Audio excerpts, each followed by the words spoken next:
Welcome back to the Otherside podcast. I'm Geshe. And I'm Leon. Just before we start the episode, I have to do a little disclaimer. We are not medical professionals. We're not doctors. We cannot give you advice. Always do your own research. Enjoy the episode, guys.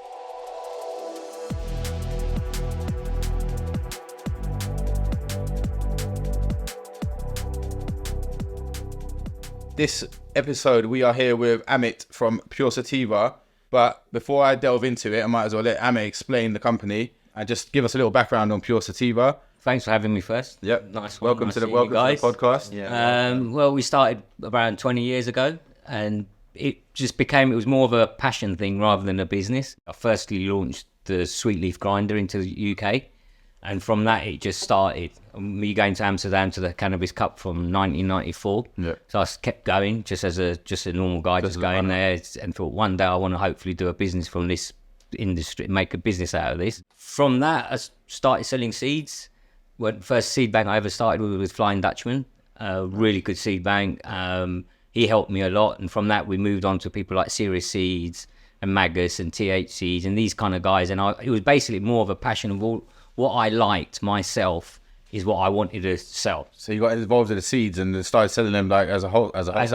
I sort of asked for distribution. They said, yeah, we're happy to give you distribution. From that, I thought, okay, if this is all above board, I can do this. We've always been a wholesaler before that in hemp products, our own sativa bag range. Yeah. So I was already a wholesaler, so I already knew the system. So you knew the system and the game. I knew the game. I've got a background of wholesale in our family business, so it was more. So once I did that, it was kind of like it took off from there. And again, it was not the thing of just selling anything for the sake of selling it to make money. It was more like, if I don't like that, if I don't think this is good enough, I'm not going to sell it. And then I started realizing with shops was they needed people like us to literally, for me, it was like cherry picking all the good products. That's why I used to go to all of the shows. Cannabis Cup was all the time. And that's where I started slowly meeting all of the main big breeders. We started to get the connections. Yeah, and we all just started, it became more of a real business after about a year and a half. I started realising, hang on, this is serious now. Yeah. Then he went on to bongs. Yeah. Bongs, for me, Raw was the best bong in the world, and still is, I think. Yeah. I never wanted to sell plastic bongs. I didn't want to sell any of that.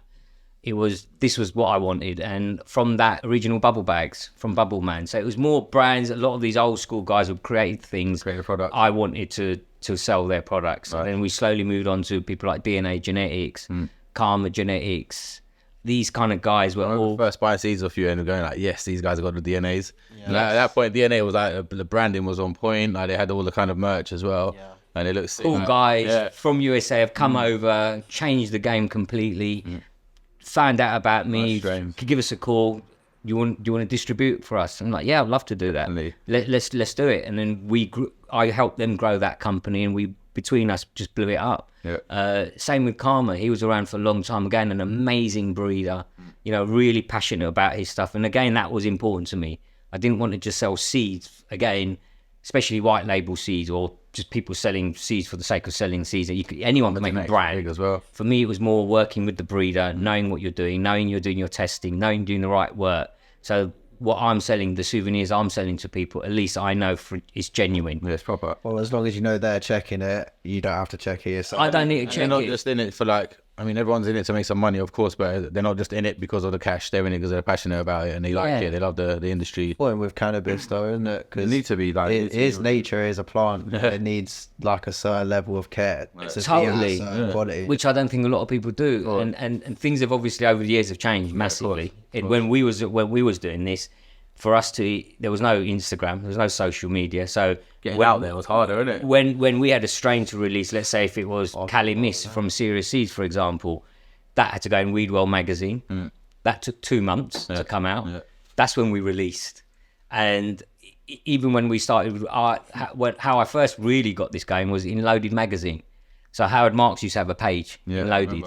I remember. And luckily I got to meet him and we became quite friendly, and he used to do that one page, and I said, look, Howard, is there any chance I can here's a present, sweet leaf grinder. He absolutely loved it, and he said, I'll do you a little bit on the bottom. Okay, so you just done a 1, 2, 3 little thing. This is how you use a grinder. And that week I made one website called purehemp.co.uk with one grinder. Sick. And we must have sold 1,000 grinders in a week on the phone, it just absolutely blew up. And from there onwards, when I started selling raw, it was just crazy. We were just taking payments over the phone. It was just like, what's Credit card details, please. Thank you. Yeah. Expiry date. That's what we actually did. And you had no problem with the credit card company. It was not a headache. They didn't have a clue what was going on. And then Howard saw me selling raw bongs, and he only smoked from raw. So he actually said to me, "Do you want to come to all my gigs? I'll give you a table at the back of of my gig. Come and display your raw bongs, and people can come and see you." So he was come on stage with a raw bong, hit the whole bong, and then he'll say, "Go and see that guy at the back." Corner. And I was just like, I can't believe this is happening. Yeah, amazing. And then we nice little leg up. and from there it just carried on. And then I just thought, you know what, this is great. And then going to the cup, Legends Hash Cup, things like where you just met the old school guys, all passionate paradises, like Luke from Paradise. All of these kind of guys, and they were so passionate about it. We made it. It was a very different industry to now. Now it's changed so much. It's unbelievable now. For me, even I can't keep up with it. I still maybe carry 40, 50 seed banks. Some other wholesalers might have maybe 250. And people ask me, why aren't you carrying them? Like, there's reasons why I won't carry certain things. It's too much. It's too much. It's overwhelming. And now I feel for the new generation, it's quite hard for them because it's all about marketing. So people can just make a brand overnight. It's all about the packaging, the name. Forget what's inside. People now look more at the packaging. I said, well, don't you want to know what's inside the packet? That's more important. In ours, it was just like a little bag, doesn't matter. sticker on it, but it was what it was. So even now, still, when I am still looking for products, I still will do my kind of checks on whatever brand I'm taking on. I'll ask a few different people. I'll find out about what's going on. And I think, right, you know what, I think that's good for us. And brought them on. And then things started changing from bongs, then we started having the vaporizers. That's when I started with Puffco. They literally started 10 years ago. Found that brand, thought, great brand. Again, we built that, and we're still is one of the best brands in the world. The branding is on point. It's on point. You can't beat about their the branding branding and the packaging and stuff. It's on point. It's phenomenal. It looks lovely. It's the aesthetic of the whole thing, isn't it? It's like the way, like especially now with the Peak Pro. It's Like the way it lights up. When you use it, you feel special. You be like, and you can do it all on your phone. feel good, yeah. It literally feels like you're in like the future. It's new wizard pipe. I'm sorry, but that's have you tried the wizard thing? amazing. Yeah, Brilliant. Yeah. I've got one. Yeah, nice. really good product. so long. Yeah, it's a lot smoother because of the length of the pipe. You know, we have gone through a lot. People think, oh, you know, you're selling it. It must be a great business to get into. Oh, I wish I could do that. And when you start telling them all of our game is not just straight, is it? You got to go this way, this way, this way. That's what I was going to ask you about. Like, so you've kind of mentioned like where you've come from and how you've got into it and stuff like that. What are the hardships? Because there's a lot of like obstacles in this industry that wholesalers must go through, retailers go through, like all sorts of like punters go through. A lot of sleepless nights. I bet. Most of the time, I reckon. Things like, obviously, as you know, the bank situation. Banking. Completely it's nightmare. It's crazy. Without a good bank, you haven't got a business. Yeah.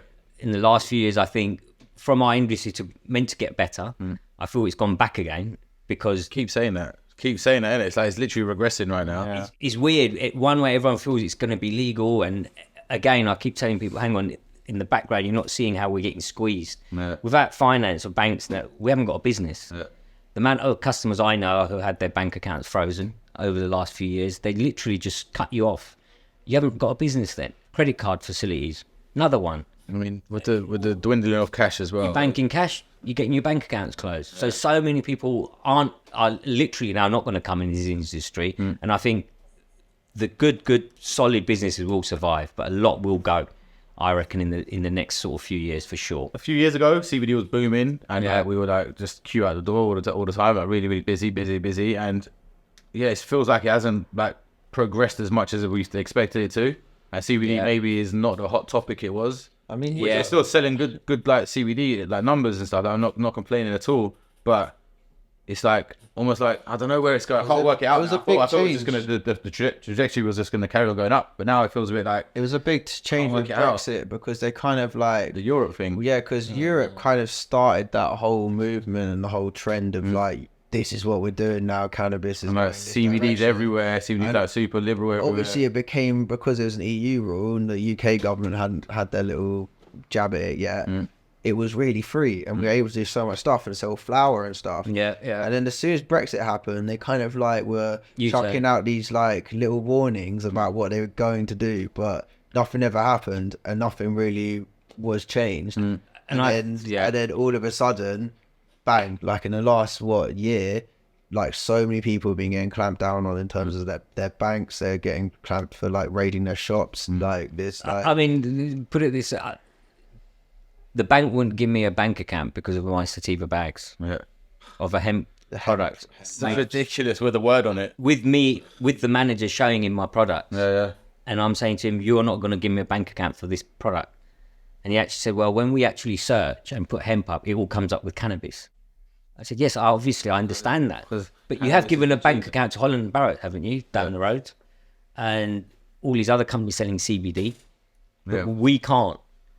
And this is where I feel sometimes we're kind of like we're the soldiers.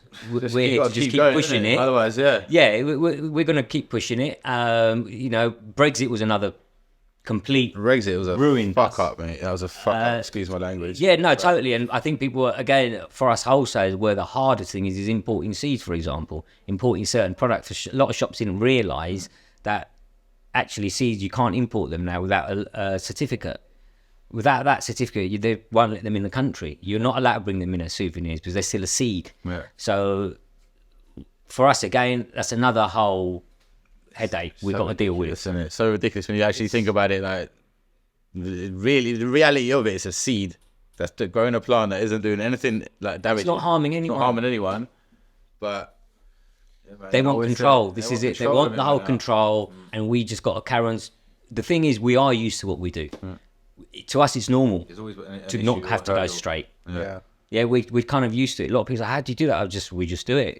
Get around it, whatever's you find a way around it. Always. Yeah, imagine we could do it straight. Because genuinely, a lot of us people... How often do we say this? About what effort we put into businesses, like yourself included. Like, if we were doing this on with a normal product or a normal industry, where we could promote ourselves, sponsor posts, have like social media that is completely not free for us, being able to have like credit card like pay payments, and if it was easy like that, we would be smashing it. You know, even before when you were saying, we didn't have all this social media to market and stuff. Well, with our industry, it doesn't matter. It's actually worse. It's almost like now magazines and radio don't have the same weight they used to have. Yeah, and the replacement of it doesn't let what we sell on their platform. Well, sometimes I wonder if social media is damaging our industry, because you've got anyone and everyone on there. Yeah, and sometimes it. Don't get me wrong, it's great pushing the cannabis and everything, but then again, if you look at it on another end, you think, hang on a minute, this is getting pushed to anyone now. Yeah, it's not a niche at all. So all of a sudden, this market it has blown up, but in a way which is kind of, I don't know, it's not like with the way the packaging is. Yeah, the way it's all about this packaging. To kids. And that actually upsets me, because when you see a lot of the stuff, you see the sweets. Like, you've had a kid, for example. Yeah. Imagine your kid when he's 10, 12. He'd be, I want a packet of that sweets, but I try and understand. I'm still trying to get my head around it. Why has it gone that way? And I think that it could backfire on the way this goes on. Because it already has been mentioned a few times. I mean, there was a thing in the newspaper a few times about the punters are trying to sell sweets to kids nowadays, like copying the packaging. I mean, it's a tricky one. I mean, for me, the original kind of all that style of packaging, kind of like I was trying to emulate like Cali brands back in the day. It came from that kind of era. That's what it feels like, and that's just carried across into like people here making their little undercover businesses and using that style.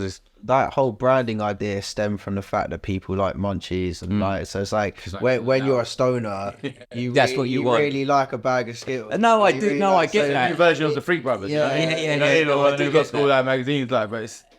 And we are obviously following US. You know, we do. He's so heavily that trend is so on this side now. Again, for me with seeds, it's quite hard now selecting what I'm going to sell and not sell. Firstly, being able to deal with the breeder direct, understanding what he's doing. Is he really doing the work or not? A lot of times, for me, it would be more like, send me the photos, And if you haven't got any photos, then kind of, you know, that's your brand, that's your product, and you don't have a picture for your product.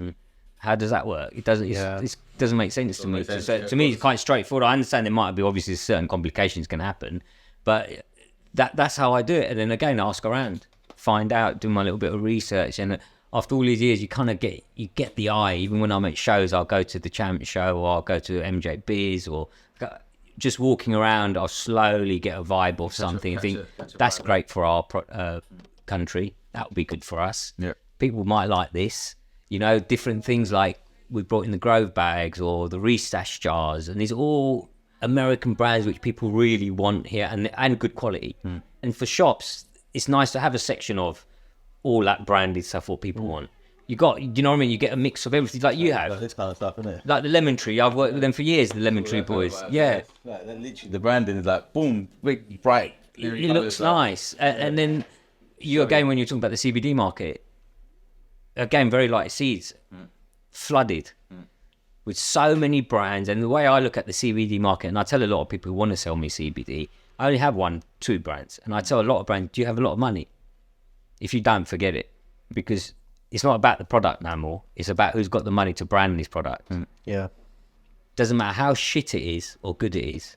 It's going to sell if who can push that product really well. And that's even more annoying. That's even more annoying because it's like if you got money, your things themselves are going to get in people's face. Of course, and you can get it out there somehow. Like it's all about. Also, it's like if you look at other people, like through Instagram, you can't necessarily do, like if you're a small business and you don't have much money, you can do quite good promotions through Instagram, Facebook and stuff. But you're talking about CBD, which are cheap. But for us, if we wanted to do advertising, we'd have to think about billboards or bus ads. Of course, to get into do you know how much money that is? to get into a supermarket, you're going to need to know someone to get you in there for a start. Just to have a conversation. Just to have a conversation to get in there. So even shops, when I speak to shops and I say, you sell 10, 15 brands of CBD. Yeah, Amit, we sell loads. Do you even know half of them? What they're like. So if someone walks in your shop today and they say, we want some, which one do you give them? And I said, the one you do give them is the one you make the best profit on. Because you're a shop. No. Again, for me, I'm like, there's a limit of how we make money. So when it comes to health, I won't sell. So many brands go, well, why don't you sell our CBD? I don't want to. I don't know your brand. I can't sit here testing them all and knowing truthfully that is going in someone's body. And for me, I'm not going to do that. And that is end of story. People have understood that, and so no, at least you have some sort of, you got a line, because it is confusing. The one thing about this whole market is that it's confusing for people. They don't understand it. So having a shop, a point of reference where they can come and speak to you is like key to it. Yeah, and for us, like we've kind of like gone through loads of different brands and worked out what are good and what we like. I think you've done that. Yeah, for you guys, again, it makes your difference to other shops then. And it makes a big difference that I've not walked in a shop like yours and you've got like 20 CBD brands here. To me, I'll be like, here we go, another shop. Yeah. And I was the same. There's many wholesalers, but I wanted to sell things what other people don't sell, or give certain shops where you can't. Do you know what I mean? It's a bit different and selective. And you've been quite selective on the way you've branded yourself. I guess it's like you though. It's like, I guess you try out different products and stuff. And for sure. You get feedback directly from customers, like face friends, family. But also, like you were saying earlier with how you pick your products, you get to notice certain things like instantly. There's sometimes someone will bring me a product and like when they brought in pharmaceuticals, as soon as you put it on the table and start speaking about it, he knew what he was talking about. Yeah, and he's like, massively into it. He's got all kinds of different like research and qualifications and in like herbs. That's who you want to work with. That's who you want to work with. They know their shit. And even when you go to shows, you start meeting these people. Because when I started selling Series C's, for example, to create of AK-47, Calumet, Simon's a biologist. So when I started with him, he was one of the first seed back, him and Flying Dutchman. I would go to him and ask him, what do you think of this seed bank? Or what do you think of this? Or is this how you should do this, Simon? And he would tell me. And still to today, he's won more awards than anyone in the world with the same strains. Amazing. It's still amazing. When you start speaking to some of them guys and you start seeing things, you're kind of like, okay, I see it. And I see the industry now. I get it. I've had to keep up with the times. If I don't, it'd be no good. So the way I've done it is, again, same thing, filtering out what I don't like, keeping up to the brands who I think which are genuine, who are really in it, not just for the money. I guess, has there been any like, because, well, we kind of went through a bit of a journey. You were saying how much like the weed community helped you out when you're starting up and stuff. And then like, For sure. obviously we just spoke about some of like the really like difficulties that we have to go through. Is there any like standout, like amazing moments? Like, Oh yeah, the amazing moments are definitely all of the cups, all the cannabis cups, judging cups. We was in, we got another part of a business in South America, in Chile. So I got a place there with DNA called Pure DNA. Nice. So when we went, we used to go there to do all of the cups. These kind of things are amazing. The dinners with everyone, with all your friends, your supply. That was another thing for me. If I can sit and have a meal with you, call you in my house, I can work with you. Yep. All the people I've worked with all these years, we've never really had contracts. It's all been handshakes. Yeah. And still, Old school. we're still together. Yeah. Over the time when things haven't gone right, let's say, and we've had an agreement and it doesn't, I just kind of literally, not a problem, stop. Somehow we're all the same guys. Obviously we've got a lot older. Yeah. A lot of us. So we do look now and think, oh my God, things have changed. Yeah, things have When we changed. go to a social club, you're sitting with 20, 25-year-olds and we're 50 and we go, oh, right. It's a bit different. It's definitely different, but I love it because I'm like, that was us. That was us. Yeah. That was us. We used to absolutely love going from shop to shop to shop. Yeah. Now we could sit in one for half an hour. Think, right, we're ready to go, guys. It's too smoky in here, or do you know what I mean? Yeah, fresh air. I remember when I first went to Amsterdam when I was like 18, and I literally turned 18 at midnight the day I got there. And you must be so excited. Bro, as soon as I turned 18, I was like, I think between 12 and like 1 a.m. we must have gone in like 3-4 different coffee shops. As soon as you walk out of Central Station, everyone's faces change. Yeah, it was like, It's that freedom. Just to have Feeling, that yeah. freedom, have Feeling, that freedom here. so talking about freedom, and we're talking about industry. Where do you think this is all going at the moment? Like, where's it headed? I'm hoping it's heading the right way, but I don't think it is. Down the toilet, mate. I think okay, on the medicinal side, it's definitely working, but that's obviously going to be with all the big pharmaceuticals are going to deal with that side. I think for the recreational side, I'm not sure. I still find it a real hard one. Tricky one, isn't it? I feel like we're getting closer and closer, and then we got taken back. I feel the more legal, closer. I feel If you the more take it back medicinal legal it's getting, the more they're squeezing, they're strict on us. Yeah. Because I have heard they don't want this to go, because if it does, their industry will collapse. They will not need that. It was so evident this year. Like, okay, so when we went to Hyde Park last year for 420, it was like fresh out of lockdown. No one was really like 100% sure what Yes, was allowed. that's and right. stuff. But we turned up, big speaker. We just had like a box full of like packs of like smell-proof bags with like a zoo holder, a lighter, some stickers, and a little discount code for our website. Nice. Had it all out. We were blasting sick tunes all day. Everyone was having a great time. Not even one bit bothered. This year, we rolled up and they are everywhere. Like the police are really? everywhere. Yeah. They turned us away at the gate with our speaker in the gazebo and like, you can't bring a speaker into the park. They were going round to individual like circles of people. I think they're confiscating speakers or saying turn it off or I've got to take it. I mean, I feel they're a bit more lenient when people are getting arrested if you have a little bit of weed. I think maybe because they don't have the time. They're a bit more lenient. But I think, again, that is, a lot years ago, I feel it was a lot more lenient in certain ways. But then there was no cameras anyway. Yeah, there was no record. We're fully camered up. Yeah. There was nothing years Everything's ago. recorded down, mate. Yeah. So how you could smoke before in the car and how you used to do certain things, I thought I was a lot more relaxed in them days to what I used to do then to now. If I thought of doing that now, I'd be like, You've done that. no way.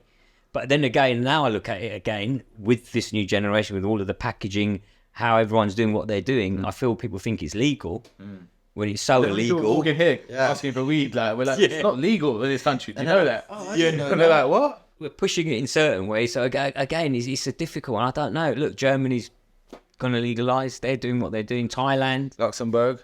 Do you think do you think any of this is actually going to affect the UK though? If Brexit didn't happen, Well, of course. But maybe we would have had a bit of a better chance. Yeah. Look, what's happened in America, we normally do follow a lot of America, and we haven't on this thing. This is all a political they make so much situation money how going it on. is. They make so much. It's about. This is all about it's their money. Do you personal know money. we export more cannabis in this country than anyone in the whole world? Yeah. How is that happening? I think it's second. Theresa May's husband runs the, And the drug minister. The drug minister's husband, British Sugars. where's that? CW Farmer. GW Farmer, but British Sugar Company. British Sugars, yeah. And he clearly does not want this legalized. We need to get these guys at the top out. Once they're out and a new generation of politicians come through, they all get brainwashed by the time they're at that level anyway. Sadly, they do get them. Yeah. Not trust any of them, No. parasites. But hopefully at one stage, There'll be we get one that's got a bit of sense and goes, you know what? Even if you don't like it, the country can earn money off this. But the thing is, they don't care about the country making money. In fact, they do everything they can to take money from the country. For themselves. So this is all about money. All their mates' companies for this and that. Again, we've been talking about this for years. And now I'm fed up with it. Because I'm like, 1 minute I think yes, next minute, you know what? We're just going to carry on doing what we're doing. And done. And hopefully one. To me, the other sad thing is to have like an Amsterdam model here, like the coffee shop. I don't think it would work here. They'll get robbed every other night. That. That's the other problem. Imagine if we had like a Cristiano kind of situation somewhere. Oh, I'd love that. That would be nice. Like a little area we can go and do it, and I can that would be quite nice. That would be But nice. again, that would in probably Australia and Nimbin. Yeah. You can just go. I've been Christian when we went to the Denmark. I absolutely loved it. I loved it as well. I went years ago with my parents actually. It's so good. Oh no, I was in Thailand at the show in November. I was there for a couple of weeks. We were trying to set something up there to get seeds. Again, amazing. The shops, they had plants there, all flowering plants. They had all of the jars. They was all big, all professional. Okay, over there they're still not ironed out exactly what the laws got, how they're going to do things. Yeah. But the dispensary were all open, not a problem. From a place like Thailand. Crazy. Again, here, when we talk about here, again, after all these years, we still don't really know the guidelines. It's crazy. Yeah. There isn't. They keep changing it. Yeah. They keep changing, with this novelty souvenir items. I think we've just created this. It's no in law, you're allowed, that's what it is. I think that's what they quite the like to problem. do as well. They like to let legislation kind of sit how it is. Yeah. And then they make you kind of like feel comfortable. Well, like we just turn a blind eye. But then if they did want to, they could just put their foot down. Yeah. Be like, yo, actually, it's a legal way. And I think this is what's hard for us, again, investing in this business. Sometimes you worry with what you just said. That's why some of us not be switch it up on you anytime. Yeah, so you think, if I invest all my money in this, or invest all my money in this website, or all of a sudden you've invested thousands in your website, don't have a credit card facilities. It's crazy, isn't it? You've got no business again. Yeah.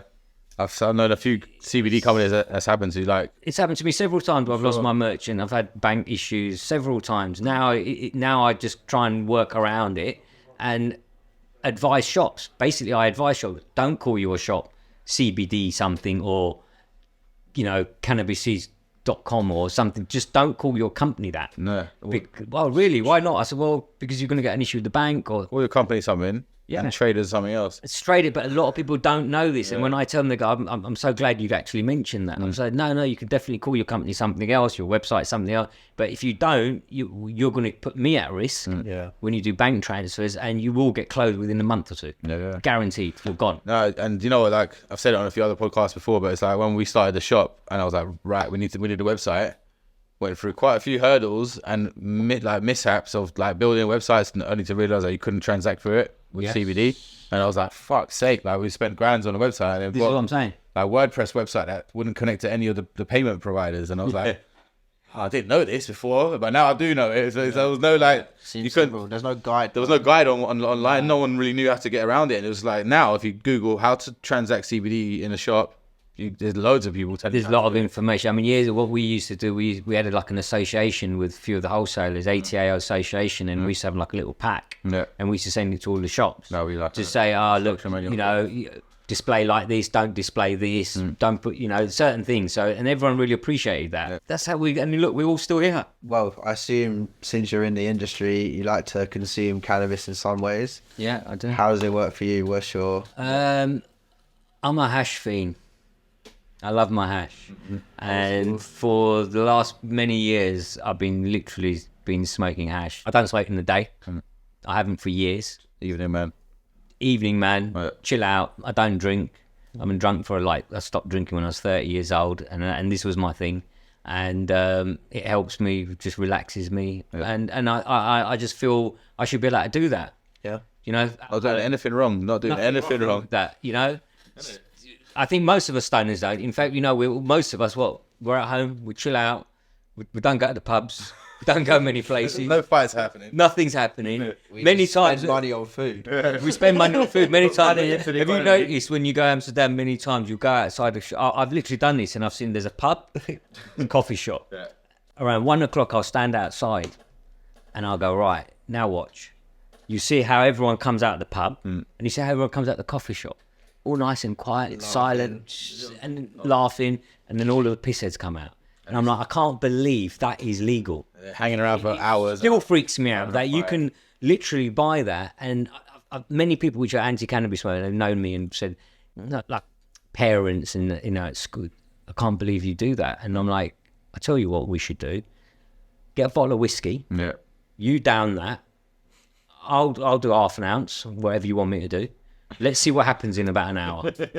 I always say, like, you can go outside, buy a bottle of vodka or a big bottle of spirit, have a fight, mash something up, cigarettes, like, have a fight, yeah, then do some shit, cause, like cost the taxpayer loads of money, Yeah. Go to the hospital, and come out the next day and get maybe a little fine or something, maybe not even nothing. And this happens every evening. Every day of the week, like, I mean, Alcohol and pips, but That's legal. It's addictive. I mean, no, it's not addictive. Tobacco's addictive.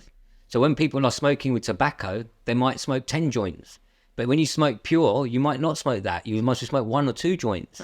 Because you're not addicted to the weed. You're addicted to... shit, when I want pure, Right, you just- sorry, less. Also, I find like the people that use cannabis, often it's because it actually fixes something in them. And that's why cannabis isn't for, well, THC is. It's not for everyone. But even those people who don't like THC, if they try CBD or CBG or other cannabinoids, often it actually does work really well for they them. like it. And they really like it. And it gives them what they, in their head, when they see like us lot smoke, they're like, oh, I want to be like that. But if they try it, fucks them up. And it's not for you. And I the totally CBD like CBD could. And I have personal friends which do take CBD or THC capsules for health. And when you start seeing these people literally actually sleeping or eating properly or stopping their antidepressant tablets, and you actually see this, you're like, wow. Function in that. Do you know what I mean? This is illegal. It's a miracle. And it's illegal, yeah. It's a magical thing. Like, you can literally, people respond to it like so well. Like, in a medicinal like capacity. That's why we do what we do. That's why we do what we do, and we'll never stop what we're doing. And I'll never ever stop. I will carry on pushing till I can push. Nice. You know, and that's how it is. What's your favourite munchie? Like when you're proper stoned, when you're like late night, you need to raid the fridge or you're cooling. Jesus. What's your thing that you like? Because you know, for me, as I've smoked over the years, I don't know if my munchies got worse or See, it all depends. When you see, as you know, with munchies, you could have like a 3-minute madness going on. Yeah, and then you realise, what the fuck did I just do there? 3 minutes. Or whatever it is, You're you know. right. No, but do you know what I mean? You have that little thing, and you just gone and made something. You're like, Jesus Christ! You normally not eat that on a normal day. Sometimes me is like biscuits, crisps. Yeah. If there's leftover curry left, chicken curry, I might munch a bit of that. Yeah. Walk around, do a few circles past the naughty cupboards. Yeah, open the fridge. After I've done all the munchies, I'm like, shit, I've done bad there. Go and get an orange. Yeah. I do that. I need to replenish myself on it. You know what Life I'm is saying? balance. And even with a lot of people say, oh yeah, you know, it really makes me sleep well. And I'm like, in my head, I'm like, you're full of shit. It doesn't. You have a joint before you go to bed. And I can't just sleep like that. Yeah, just It can wake you up. Yeah, it stimulates your brain. Though. Boom, and you're up again. And I think most of us, as stoners we are, every evening we're up. And we've made so many amazing things in our head, business things we've done, and ideas. We've made a million most nights, I reckon. By the morning, you forget what you thought about. Yeah. You know, our industry is a good laugh. From then to now, how it still is progressing really well. Yeah, it is amazing in that way. But it's definitely progressing. Like in a slow way. It's a certain slow way, but there's like the right people are getting to know about cannabis now. the right people are getting to know a lot of this CBD vibe. That's like it's broken a lot of barriers. Now, Yeah, for sure. Like, it's not just stoners who take cannabis. Yeah. And just seeing that it's being medicinalized, like people are watching what's going on in America, other countries. In that way, a lot of people are accepting it for sure. And even with the culture of the actual flower, or how, you can see how that's progressing. The way with the technology, with the equipment. From how the hash now, you've got rosin, you've got shatter, you've got all sorts now. The Dabbing, and that scene is getting bigger and bigger and bigger all the time. Again, back down to hopefully it's all about the quality. Yeah.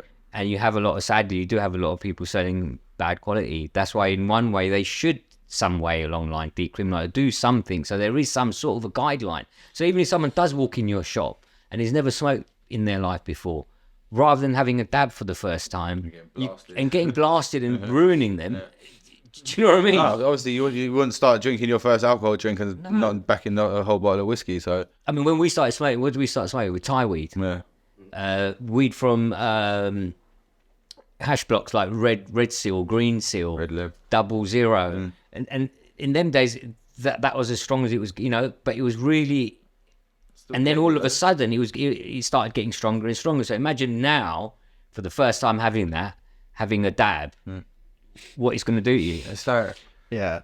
Send you to space, mate. Yeah, it's good. And then to the toilet. but that's the education behind it. People aren't educated enough about it, so they would be like, they wouldn't really know the difference. Whereas, like, yeah, you wouldn't start off your first booze drink. You'd have a shandy to start with when you're really young. I think that's the main reason why we should legalise. That's what I was gonna say. Like, in terms of regulation and stuff, like, I kind of do want to know what I'm smoking.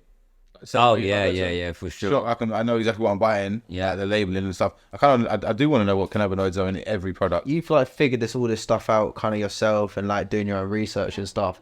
But if you were actually taught in school, like maybe when you're a bit older, like not primary school type thing, but when you're a bit older and you're doing you're doing like drug education and stuff, when they do start talking about this stuff, if you were actually honest and frank about it and actually explained it properly, how many kids would actually use cannabis but not in that that kind of way that they're trying to push us away from? How many kids would actually use it in a way that's beneficial for themselves, and like even if that's just using CBD, of course, or making sure that they've got, if they do want to use it recreationally with their friends, it's not just it's not a dab as their first go. It's well, the other thing is now obviously with the edible market, it's so big, a lot of the younger generation, like 15-year-olds, are having edibles, and that is a total different hit. And they'll try a sweet one time at one matey, and then buy off the next guy another time, and it'll be twice the strength. And this is where you could see where we could get the bad publicity, because again, that kid having that parent finds out where they're getting this stuff from. All of a sudden, as you know how they want to always talk negative about the cannabis industry, will come out straight away. Young kids on edibles. We are kind of people, honestly. Other people would lose the plot doing this industry. Yeah. We go down and we get up and we carry on. But we get up and we carry on. Yeah. I know many people have been in this, have completely had to leave the industry because it is quite a close scene. It is quite, everyone knows everyone's business. Everyone knows what everyone's doing. And then certain people just can't handle it because, again, political sometimes. It is majorly. Yeah. And then social media comes in and everyone's like Instagram wars. Yeah, it all starts. Everyone's like, well, we will kick off on that. And I'm like, I can't believe you're even doing this. Why would you... That's the other side thing in our industry. Yeah. People do want to just talk a load of shit about each other on Instagram and on social media. But I feel like that's quite a new thing. I feel like even when I joined the cannabis, that's what you lot, isn't it, Leon? Yeah, it's my generation. It is actually my generation. I mean, I'm not even that great on it. My daughter does it all now. I'm like, you just handle that. I see her smoking people in the comment section. Yeah, that's me. No. Nice to be here from puresativa.com. Our Instagram is Pure Sativa Official. Our hemp website is sativabags.com, and we've got Pure Sativa worldwide. Thanks for having me. Oh, and another mention I would love to say is to Big Buddha Milo. Sadly, as you all know, he passed away. We all just want to make sure we keep his legacy going. And, big up to Milo for what he's done over the years. He's been a close friend for many, many years. And it's extremely sad. And we just keep him going, guys. Thank you for coming out. Yeah, big up Amit, big up Pure Sativa. Yeah. Worked very closely with them for years now. Yeah, wicked. Buying lots of good stock off them for the shop. Yeah, definitely one of the best wholesalers in the market. So thank you guys. Go support them. Nice one, brothers. Brother. Wicked. Nice seeing you. Peace.